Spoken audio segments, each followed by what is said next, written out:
Cerca Teleeuropa sul tuo Play Store o Apple Store e scarica la nostra app.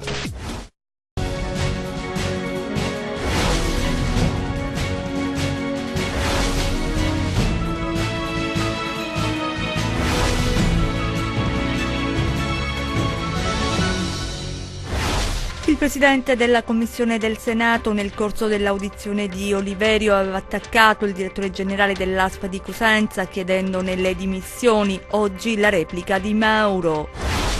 Mosse e contromosse dei partiti che guardano alle prossime regionali. Il centrodestra ritrova l'unità, i 5 Stelle preparano la corsa in solitaria. Oliverio punta sui sindaci.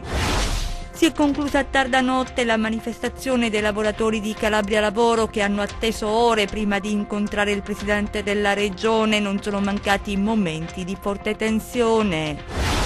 Alcune centinaia di cittadini hanno dato vita al corteo per le vie della città per ribadire il no alla costruzione della metro tranvia di Cosenza.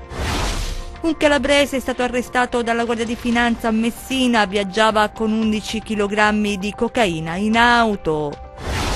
In un piccolo centro della Piana, vandali hanno mandato in frantumi la statua della Madonna, la comunità si ribella, il sindaco si rivolge ai carabinieri. Ha riabbracciato i suoi angeli custodi l'uomo che in agosto ha rischiato di morire affogato nelle acque della Costa degli Dei. Stamattina il commovente incontro. Pareggio per il Cosenza con il Livorno di Lucarelli, 1-1 il risultato al San Vito Marulla, sconfitta per il Crotone allo Scida, vittoria dell'Hellas Verona per 2-1. Ben ritrovati per questa nuova edizione del nostro TG, la sanità in primo piano. Lo avete sentito e visto ieri nei nostri TG, il presidente della Commissione del Senato che nel corso dell'audizione del presidente della Regione Mario Oliverio aveva attaccato il direttore generale dell'ASP di Cosenza. Oggi la replica di Mauro, sentiamo. Se tu hai uno che pulisce le seppie in un pronto soccorso e licenzi il medico, giusto o sbagliato che sia licenziarlo, probabilmente lì andrebbe licenziato il direttore generale. Le parole pronunciate dal presidente della Commissione Sanità Pierpaolo Sileri sono arrivate a destinazione. Il direttore generale dell'ASP di Cosenza, Raffaele Mauro, incontrato a margine di un intervento al Master in Medicina d'Urgenza in corso all'Unical, risponde così all'esponente del Movimento 5 Stelle. Questo lo ha affermato il presidente della Commissione Sanità del Senato, che è anche un medico e un chirurgo, al quale io chiedo se un usciere del Senato fa pipì all'angolo, qual è la sua responsabilità? Il caso delle seppie lavate nel lavandino del nosocomio tirrenico è solo uno degli episodi che hanno attirato l'attenzione mediatica sull'azienda sanitaria di Cosenza. Altra questione è l'organizzazione della rete ospedaliera. Un esempio, il funzionamento a intermittenza della chirurgia nello SPOC Cetraro Paola. Noi abbiamo delle difficoltà che non sono soltanto di tipo organizzativo, abbiamo difficoltà di tipo strutturale, stiamo mantenendo in piedi con enormi sacrifici e assumendocene ogni responsabilità che travalica i nostri compiti e le nostre funzioni, 2 strutture, un presidio ospedaliero a Cetraro ed un presidio ospedaliero a Paola, unicamente ed esclusivamente perché per attuare il DCA 64 del 2016 dobbiamo recuperare prima i requisiti strutturali e poi trasferire le unità operative che altrimenti non avrebbero l'accreditamento per via della carenza di requisiti strutturali, perché i requisiti alla base dell'accreditamento sono di 3 tipi: strutturale, tecnologico ed organizzativo. Noi quelli strutturali oggi dobbiamo recuperarli. La politica adesso, mosse e contromosse dei partiti in vista delle prossime regionali. Ci spiega tutto il nostro direttore Attilio Sabato.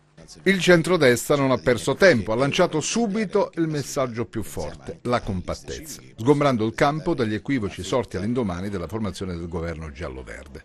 Il timore che la Lega potesse smarcarsi era forte e fondato. Dunque, il primo tassello da inserire nel nuovo disegno strategico elettorale per Berlusconi era proprio questo: sancire unità di intenti con Salvini. Adesso l'orizzonte comincia ad essere più chiaro, ancor di più in Calabria, dove Forza Italia si aggiudica la candidatura per la presidenza della regione. I nomi dei papabili, c'è tempo per questo. A questo punto il Movimento 5 Stelle dovrà attrezzarsi autonomamente. È ciò che in pratica auspicava Di Maio. Ma anche qui di nomi non se ne fanno. Dopo il no dell'europarlamentare Laura Ferrare, che pare non abbia alcuna intenzione di lasciare l'Europarlamento. Nel centro-sinistra al momento Oliverio prosegue il suo cammino verso la ricandidatura, dopo aver irrobustito la proposta con il sostegno dei sindaci. Già i sindaci. L'impressione è che la mossa fatta dal governatore possa in qualche modo significare lo smarcamento dal PD, ma Oliverio qui frena. Chi ha una responsabilità di governo di un'istituzione non rappresenta solo il partito a cui appartiene, ma rappresenta un campo più vasto, rappresenta l'articolazione sociale, rappresenta le popolazioni, rappresenta l'elettorato che ha dato un mandato e rappresenta le comunità, e i sindaci, in quanto rappresentanti delle comunità locali che li hanno espressi, sono il massimo di rappresentanza della democrazia. Non dimenticate la Calabria e l'appello degli imprenditori al governo alle prese con la definizione del documento economico e finanziario. Il presidente regionale di Unindustria, Natale Mazzuca, chiede interventi precisi per il rilancio dell'economia. Sentiamo. Gli imprenditori calabresi chiedono al governo interventi decisivi da inserire nel DEF, il documento economico e delle finanze, i cui indirizzi sono al vaglio in questi giorni del governo. È il presidente di Unindustria Calabria, Natale Mazzuca, a ricordare che gli obiettivi irrinunciabili per la nostra regione e per l'intero meridione sono crescita economica ed occupazione. C'è necessità, sottolinea una nota, di interventi organici di politica economica, di una grande dotazione infrastrutturale, di un piano di inclusione dei giovani, di tempi certi nella realizzazione delle infrastrutture, di tempi stretti delle sentenze della giustizia, a partire da quella ordinaria, di veder incrementare il fondo di garanzia per le piccole e medie imprese, di veder riconosciute le spettanze della pubblica amministrazione nei confronti delle imprese. Un Sud che desidera essere competitivo e chiede però che il governo centrale crei le condizioni per non restare indietro. Tradotto, si vada oltre le promesse elettorali e si guardi alla parte più debole del paese con responsabilità. I problemi ci sono e sono tanti sul fronte dell'occupazione, la protesta dei precari di Calabria Lavoro che chiedono a gran voce la stabilizzazione, la manifestazione davanti la sede della cittadella regionale si è conclusa a tarda notte. Hanno atteso ore prima di incontrare il governatore, il quale alla fine ha assicurato il suo impegno per trovare una soluzione alla vertenza. Vediamo. Una lunga notte di tensione davanti la sede della cittadella regionale a Catanzaro. Loro sono i precari di Calabria Lavoro, 287 padri e madri di famiglia provenienti da tutta la Calabria che dal 2000 aspettano la stabilizzazione. Lavorano per la regione con varie mansioni, ma ancora oggi si trovano in una sorta di limbo, senza certezze per il futuro, e così ieri hanno protestato per richiamare ancora una volta l'attenzione del governo regionale sulla loro delicata situazione. Hanno presidiato la cittadella dal pomeriggio. Era stato convocato infatti un incontro tra il presidente Oliverio e i sindacati per individuare una soluzione alla vertenza, visto che la questione dei precari si trascina ormai da anni, di proroga in proroga. Un faccia a faccia convocato per le 16, ma passano le ore e la tensione tra i lavoratori sale, qualcuno cade, arriva l'ambulanza, per fortuna nulla di grave. Alle 19 l'atteso incontro sulla vertenza dei lavoratori appartenenti al bacino della legge regionale 28 del 2008. Ecco il momento in cui viene comunicato ai lavoratori l'esito della riunione. Abbiamo esordito dicendo che noi vogliamo che venga il parere che abbiamo mandato alla funzione pubblica, che venga immediatamente, pungolato da loro e che ci siano dei tempi, perché se questo parere dovesse non arrivare, noi non è che stiamo lì ad aspettare un parere che non c'è. Qui ha convenuto con noi sia il governatore che gli assessori e ci siamo dati una data, il 10 ottobre.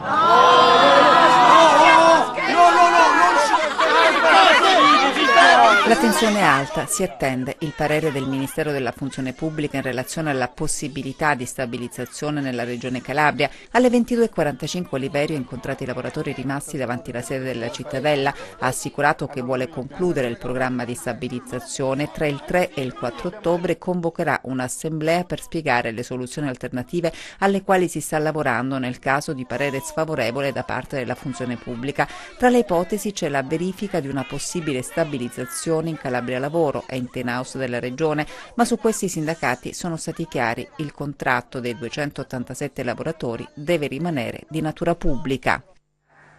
Da Catanzaro a Cosenza per il partecipato corteo no metro, cori e striscioni per ribadire no alla realizzazione dell'opera. Vediamo. Alcune centinaia di persone hanno partecipato a Cosenza alla manifestazione promossa dal comitato No Metro che si batte contro la realizzazione della metrotranvia Cosenza rende unica, cori e striscioni per ribadire il no alla realizzazione dell'opera. Il corteo è partito dall'area di inizio dei cantieri della metro per poi snodarsi lungo il centro della città. Una raccolta di firme inoltre è stata promossa in via Arabia sull'isola pedonale, un'infrastruttura dunque che continua a dividere e a far discutere. Proprio sulla metro nei giorni scorsi si sono scontrati il sindaco della città Mario Chiuto e il presidente della regione Calabria Mario Oliverio dopo la decisione del TAR di bloccare l'abbattimento dell'ex Hotel Jolly dove dovrebbe sorgere il museo di Alarico. Il sindaco ha detto di essere pronto a sospendere i lavori per la metro. Ci spostiamo adesso in un piccolo centro del Reggino, Terranova Sappo, danneggiata la statua raffigurante la Madonna, la comunità si ribella e il sindaco si rivolge ai carabinieri, ma cerchiamo di capire che cosa è successo con il nostro servizio.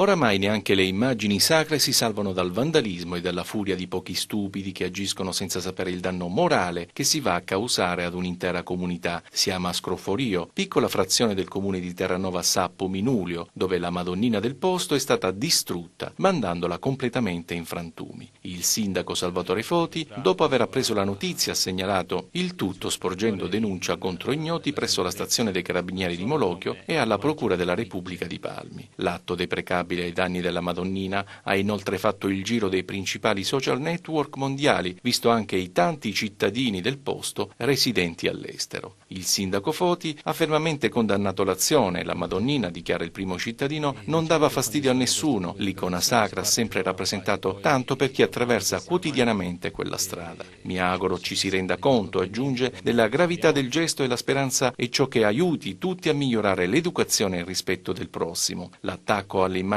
sacre deve servirci a svegliare la coscienza. La comunità è comunque pronta a riabbracciare l'icona di culto. La Madonnina sarà rimpiazzata, non possiamo tollerare questi atti. Interverremo con la giustizia e con la preghiera. È stato trovato con 11 kg di cocaina in auto ed è stato arrestato dalla Guardia di Finanza. Queste e tante altre notizie nelle nostre brevi di cronaca. Gesto straordinario di adesione alla petizione per l'attribuzione della medaglia al valore civile ad Antonio De Rasis, la guida che ha perso la vita dopo aver messo in salvo diverse persone durante l'improvvisa piena che ha colpito le gole del Raganello. Sono 3.223 le firme già depositate in meno di 24 ore ed il dato è in continuo aumento.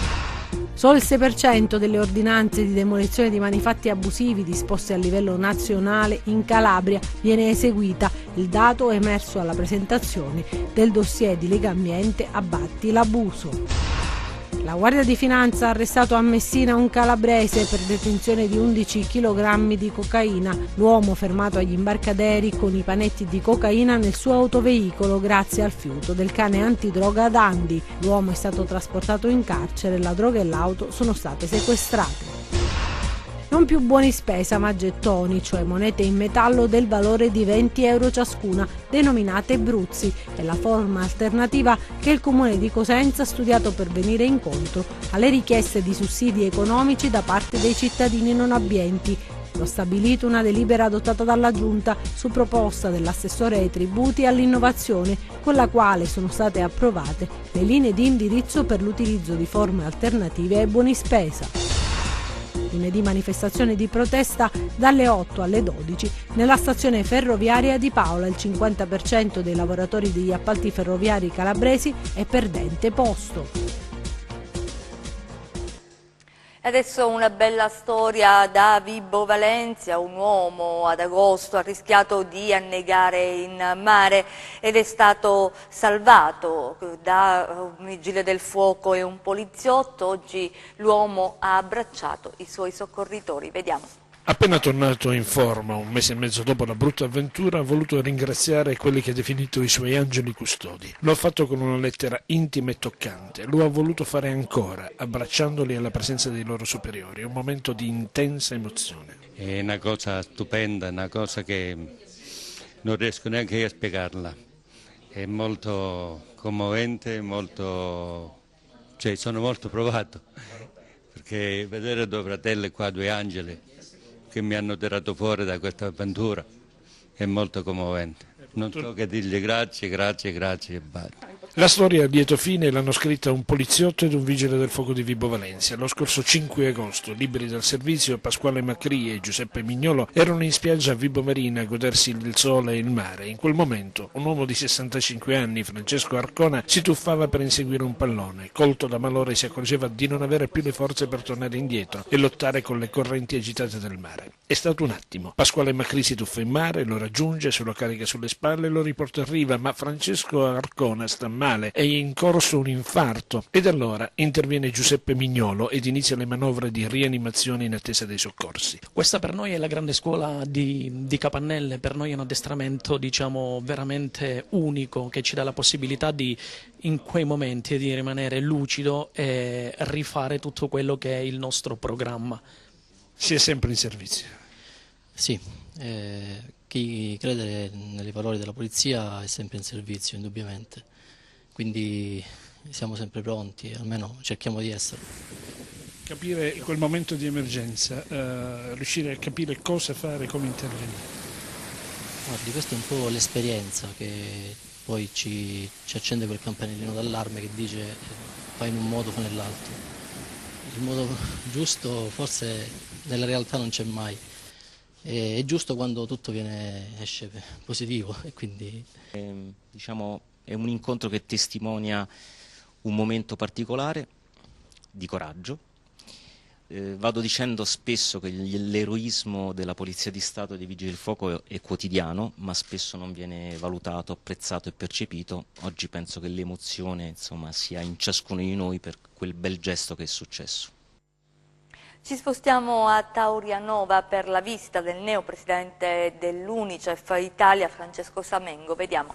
La prima visita ufficiale del neopresidente dell'Unicef Italia, Francesco Samengo, in Calabria è toccata a Taurianova. Accompagnato dal garante per l'infanzia e l'adolescenza della Regione Calabria, Antonio Marziale, l'incontro con la cittadinanza e le istituzioni locali è avvenuto all'interno dell'aula consiliare del Comune. È iniziato il percorso per Taurianova di città amica dei bambini ed ho assunto impegno che di qui a fra poco, quando finirà questo percorso, verrò di nuovo per dichiarare Taurianova città amica dei bambini. Il fatto che c'è bisogno di Unicef e di garante vuol dire che le cose non funzionano, che i bambini non sono al centro dell'attenzione, soprattutto non sono in cima alle preoccupazioni delle agende di governo a qualsiasi livello, insomma, no?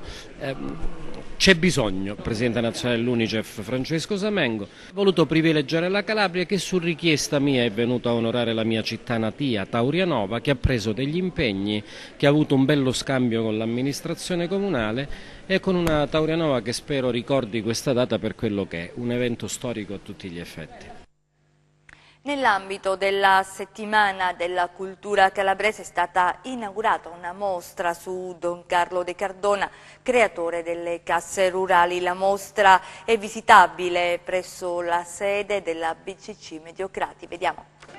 È l'inventore delle casse rurali ed artigiane che poi sono diventate le banche di credito cooperativo. Don Carlo De Cardona, in odore di santità, è adesso celebrato con una mostra che nell'ambito della settimana della cultura calabrese è ospitata nel salone che porta proprio il suo nome nella sede rendese della BCC Mediocrati. Non è la prima volta che parliamo di Don Carlo De Cardona, che è il servo Dio per eccellenza, cioè un sacerdote che ha dato vita ad una serie di attività e quindi fra queste tante attività che ha svolto ha fatto sì che nascessero pure le casse rurali all'inizio degli anni 900. Don Carlo De Cardona era un vero classista, ma un classista pedagogico, perché si rese conto che i contadini in quegli anni erano davvero gli ultimi della società. Carlo De Cardona amava quella porzione del popolo di Dio, che erano i contadini, che erano gli operai, e li mise insieme formando innanzitutto le leghe, la Lega del Lavoro, e poi questa idea delle casse rurali, piccoli luoghi dove ognuno poteva portare i propri centesimi, ma quei centesimi diventavano montagne, perché quei centesimi fecero comprare ai contadini degli anni prima del fascismo le terre che i ricchi agrari vendevano. Don Carlo De Cardona è stato dunque un vero pioniere, ancora non conosciuto ed apprezzato come si dovrebbe. È stato straordinario, anche innovatore, oltre che operatore di interventi sociali, sempre sulla dottrina sociale della Chiesa, e ha reso una Chiesa viva, vivace, ma anche intraprendente dal punto di vista del lavoro, degli interessi dei lavoratori più deboli e soprattutto degli interessi di coloro che erano sfruttati allora, e oggi avrebbe tanto da dire anche sullo sfruttamento di oggi. Lo spettacolo con il concerto di Noemi a Catanzaro, evento che ha chiuso l'edizione 2018 di Settembre al Parco. Vediamo. Sarà un autunno difficilissimo, sarà un inverno difficilissimo, sarà una primavera difficilissima per... In 20.000 a Catanzaro per l'atteso concerto di Noemi che ha chiuso l'edizione 2018 di Settembre al Parco, la manifestazione culturale organizzata dalla provincia di Catanzaro. La verve, la simpatia e la voce della cantante romana, vero nome Veronica Scopelliti, conquistano il numeroso pubblico del Parco della Biodiversità. Non doveva andare così, però doveva andare così, che visto solo per poterla finire qui. Ed ora che ho fatto il pianto e voglia di partire, guardo gli aerei e dico solo sto per impazzire, per quella chiara maledetta domenica sera, addormentati prima tu, perché io non ci riesco più. Dopo il rinvio forzato di sabato scorso per motivi di sicurezza in seguito al maltempo, l'evento è stato recuperato con grande determinazione dagli organizzatori della manifestazione, che sono riusciti a strappare al management dell'artista un'altra data a stretto giro di posta. Noemi, che il 21 giugno dello scorso anno, nel giorno della festa della musica, è entrata nel Guinness dei primati per il maggior numero di concerti eseguiti in 12 ore, ha proposto al pubblico di Catanzaro i suoi brani più celebri, passando per gli omaggi a Lucio Dalla e Rino Gaetano, un concerto che non ha deluso le aspettative.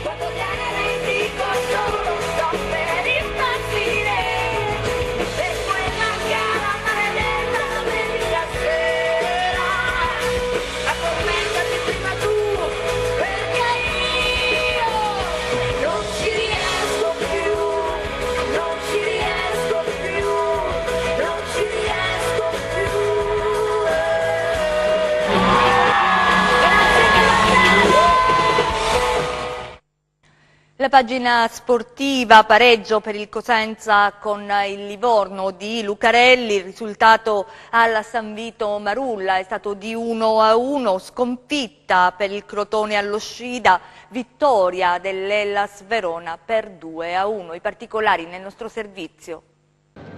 Appuntamento con la vittoria rimandato per il Cosenza, che nella prima gara di Serie B al San Vito Marulla non ce la fa a battere il Livorno e a festeggiare davanti ai numerosi sostenitori rossoblù. Eppure la squadra di Braia parte subito forte, dominando per tutto il primo tempo, tante le occasioni sprecate da pochi passi e poi al 35esimo il gol di Tutino che schiaccia di testa in rete da distanza ravvicinata e fa esplodere il Marulla.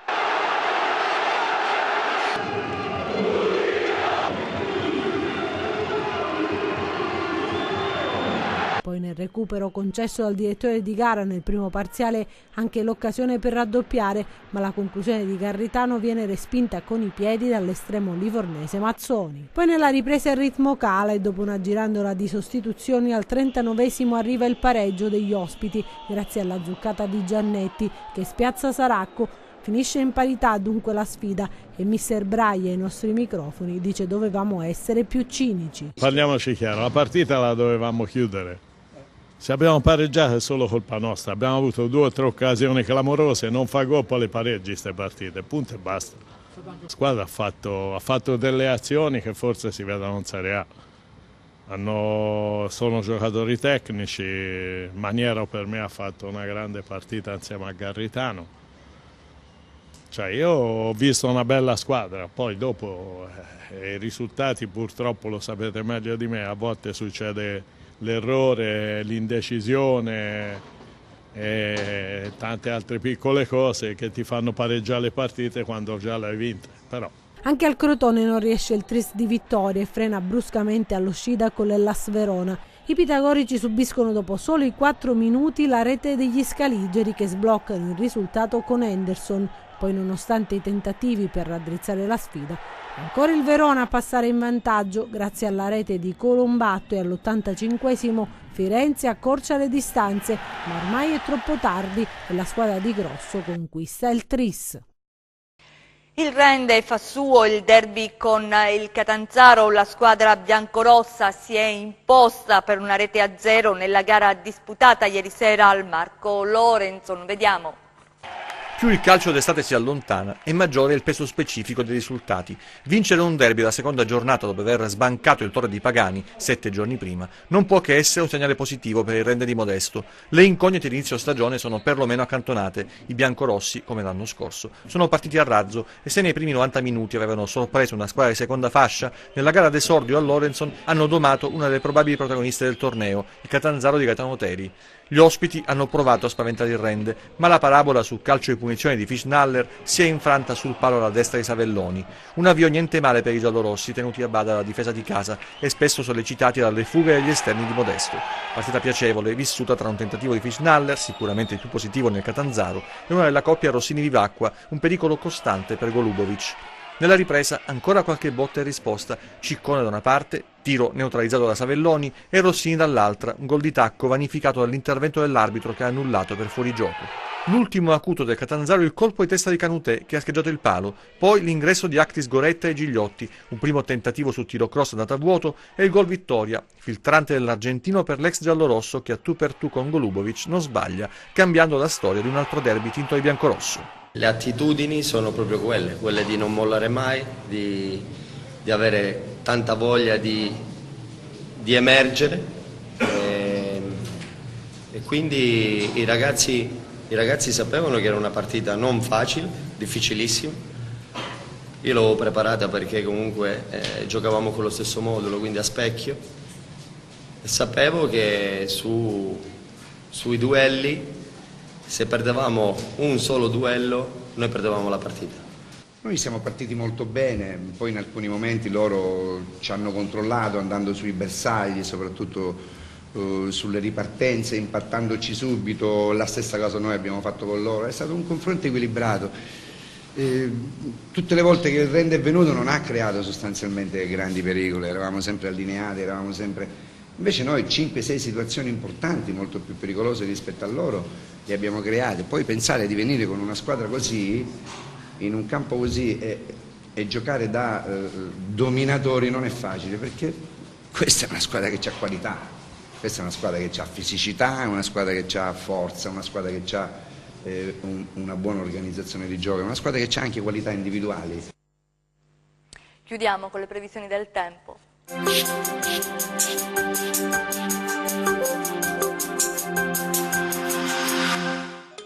ci apprestiamo a vivere un fine settimana dei due volti. Infatti la giornata di sabato, seppur meno accentuata, sarà disturbata dalla solita stabilità pomeridiana sui rilievi calabresi ed in estensione nelle aree limitrofe.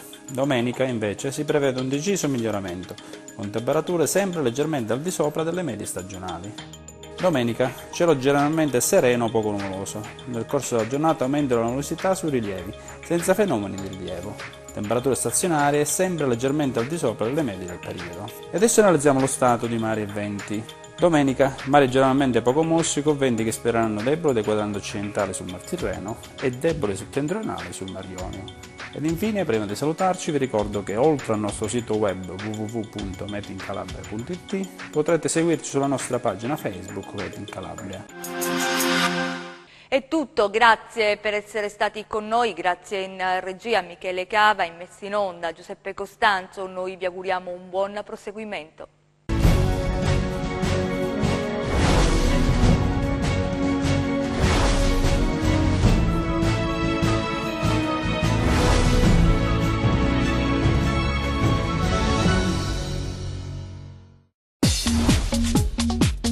Cerca Teleeuropa sul tuo Play Store o Apple Store e scarica la nostra app.